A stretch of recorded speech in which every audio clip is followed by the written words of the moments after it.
Ini sudah terpampang ya ijazah dari Pak Jokowi, tapi kami juga memiliki informasi lain pemirsa untuk Anda, karena redaksi TV One ini mendapatkan buku tahunan alumni dari UGM dari salah satu sumber yang tidak berkenan kemudian diinformasikan atau dipublikasikan identitasnya. Nah, ini adalah album alumni Bapak-bapak, Mas Alek, Prof. Suparji dan juga Bang Hensat. Nah, ini kan bisa ada buku yearbook, ada tertulis nama Joko Widodo di situ ya.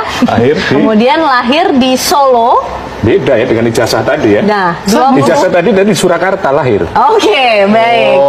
21 Juni 1961, betul. Cek ijazah tadi, lahir di Surakarta tadi. Ya, nanti kita akan lihat. Nah, ini peringatan 25 tahun Fakultas Kehutanan UGM pada 23 Agustus 1988. Ini kalau kita coba lihat bukunya berwarna hijau, coba ya kita nanti lihat. Diterbitkan 88. Iya. Oke, kita bandingkan nanti dengan ijazah yang kemudian sejak awal tadi kita lihat. Bisakah kemudian dibuka kembali untuk buku tahunan ini, pemirsa?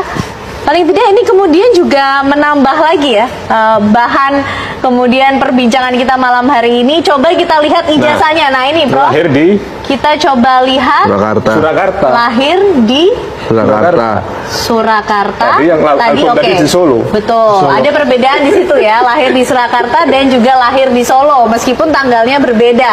Nah, nih tanggalnya sama meskipun tempatnya satu di Surakarta, satu. Maka besok kelak bisa jadi kebenaran itu sendiri yang akan dihukum mati. Justru persekusi, kriminalisasi yang dikenakan kepada kami akan memancing ribuan Tifa untuk keluar, ribuan Roy untuk keluar, ribuan Rismon untuk keluar, ribuan Kurnia untuk keluar, ribuan Rizal Fadila untuk keluar. Bahkan almarhum ayah saya, almarhum kakak saya pun dizolimi luar biasa ya. Dan ini adalah sebuah pelanggaran HAM berat yang tidak bisa kita diamkan. Kita akan lapor kepada Special Reporters, juga lembaga Women Human Rights Defenders. Pokoknya intinya kita gaspol ke level internasional. Makasih banyak kepada Pak Agus Yunanto selaku Sekjen dan Ketua FDI, Pak Kris Komari di sana. Sekarang sedang tengah malam di California beliau. Tapi saya yakin beliau sudah menyimak dengan seksama. Kemudian juga saya ucapkan terima kasih kepada Sohibul Bait yang sebagai Ketua Pak Medi ya, Pak Medi. Ya, sebagai Ketua Dewan Pertimbangan Agungnya FDI ya Pak Medi. Terima kasih dan juga atas fasilitas yang diberikan kepada kita semuanya. Dan teman-teman, sahabat-sahabat semua yang hadir di sini menyematkan diri. Jadi, saya akan menyampaikan tentang materi saya terkait dengan advokasi internasional. Karena ini acara FDI, jadi memang fokusnya adalah pada advokasi internasional.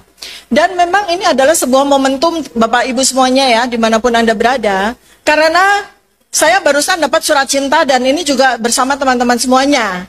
Surat cinta lagi dari Polda, begitu ya. Jadi pada saat yang pertama kami sudah diminta kehadirannya sebagai saksi, begitu ya. Nah sekarang surat cinta yang kedua ini kami bukan lagi sebagai saksi, tapi sudah dinyatakan sebagai terlapor. Dan jadi meningkat ya. Skalanya meningkat sekarang.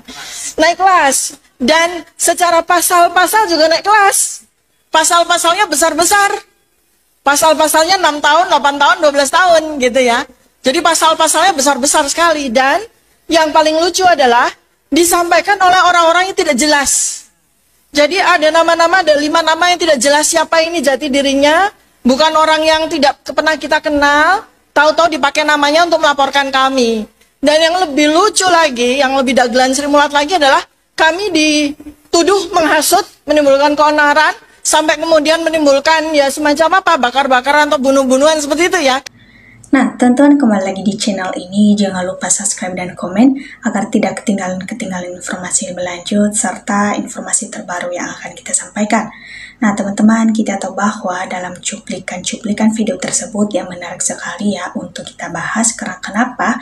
Ya karena di situ dimana ibu ini secara terang-terangan ya di situ dia memberikan pernyataan, dimana di situ dia sudah datang di kampus Universitas Gadjah Mada menelusuri arsip-arsip mengenai tudingan kasus ya pembahasan ijazah palsu Bapak Jokowi ini. Ya tentu dalam hal tersebut bukan di situ saja dia datang ya, dia juga melihat arsip yang ada di KPU ya, sehingga terungkap semua kebenaran-kebenaran mengenai tentang ijazah tersebut ya. Ini adalah hal yang pernah membuat sejarah ya, dan bisa jadi sejarah di negara kita, karena arsip nasional aja mengakui tidak punya arsip ijazah Jokowi, dan ini jadi tanda tanya dan mencurigakan sekelas arsip nasional nggak arsip mantan presiden kita. Sehingga dalam hal tersebut ibu ini belak-belakan memberikan hal tersebut bahwa memang benar-benar arsip itu tidak ada atau dinyatakan palsu ya. Di situ ternyata selama ini kita dibohongi, sehingga rektor UGM ya sedikit terancam ya dalam pekerjaannya, apalagi mengatasnamakan kampus sehingga reputasi kampus tersebut menurun ya begitu. Karena salah satunya hal yang memajukan kampus ya tentunya reputasinya harus tinggi. Namun dari salah-salah itu ya mungkin karena dia membela Bapak Jokowi, apalagi ijazahnya palsu ya tentu reputasinya semakin turun, dan banyak masyarakat Indonesia yang tidak mau anak mereka bersekolah di sana karena sekolah itu seakan-akan membuat kebohongan dengan kesalahan membela orang yang bersalah. Ya tentunya kita tahu bahwa Bapak Jokowi ini memang sudah membohongi kita selama 10 tahun, sehingga dalam hal tersebut ya banyak yang membuat kita sudah tidak suka lagi atau sudah muak lagi dengan kasus-kasusnya ini. Ya kita mau to the point saja supaya Bapak Jokowi ini segera diadili dan segera dipenjara ya tentunya. Apalagi orang-orang yang membela Bapak Jokowi ini ya semoga saja mereka diberikan sanksi juga, karena mereka membela orang yang bersalah. Apalagi masalah ini memang benar-benar sangat fatal sekali ya teman-teman, dan itu memang harus dibenarkan ya. Dan mereka orang yang membela Bapak Jokowi ini karena mereka sudah tahu bahwa ijazah Bapak Jokowi palsu, tentunya mereka harus memberikan kebenaran. Namun mereka masih saja membela Bapak Jokowi dengan mati-matian, bahkan di situ ya mereka merelakan harga diri mereka tidak ada hanya demi membela Bapak Jokowi. Ya kita tahu bisa mempertanyakan di situ bahwa ternyata mereka ada kerjasama atau memang benar-benar pendukung Jokowi ya, sehingga di situ hanya untuk keuntungan pribadi ya. Mereka melakukan segala cara agar bisa menguasai negara kita atau dalam tundungan atau tata pemerintahan mereka ya tentunya seperti begitu.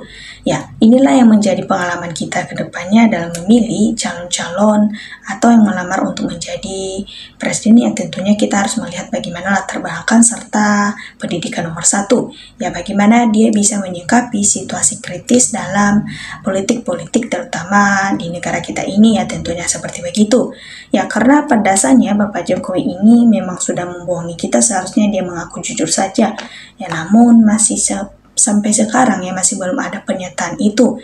Ya udah pada palsu tapi susah diadili Jokowi. Hukum memang tumpul ke atas tapi tumpul ke bawah tapi tajam ke atas ya, sekedar saja gitu. Padahal tidak ada pernah hal-hal kasus lainnya. Kalau kasus sebagai di masyarakat dan tentunya mereka bisa lebih 1 menit sudah tertangkap orang yang tersangka. Namun ketika para pejabat atau orang-orang penting yang melakukan kesalahan ya mereka menunda-nunda atau membuat berbagai hal cara supaya tidak ada korban satu sama lain di situ. Ya kita bisa melihat bagaimana peraturan-peraturan yang berlaku di negara kita ini seakan-akan hanya diberlakukan kepada masyarakat, tapi kepada mereka para pemimpin atau pemerintahannya tidak berlaku seperti begitu.